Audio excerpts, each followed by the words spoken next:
வேட்பாளர் செலவினங்களை கண்காணிக்கும் முறையில் சீர்திருத்தம் கொண்டுவரப்படும் என்று தலைமை தேர்தல் கமிஷனர் நவீன் சாவ்லா கூறியுள்ளார். தமிழகத்தின் சட்டசபை தேர்தல் தொடர்பாக தேர்தல் கமிஷனின் ஆலோசனைக் கூட்டம் நடந்தது.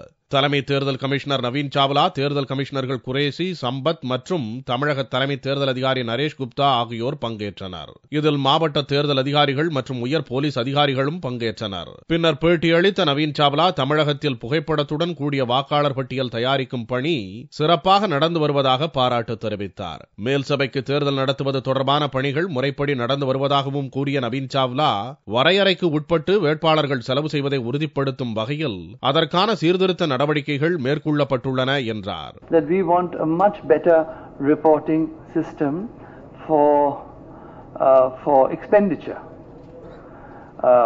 and that would we are working out the forms to see that whatever expenditure there is that is incurred in an election. தேர்தலில் பணபலத்தை தடுப்பதற்கு கண்டிப்பான நடவடிக்கைகள் எடுக்கப்படும் என்று தேர்தல் கமிஷனர் குரேஷி கூறினார்.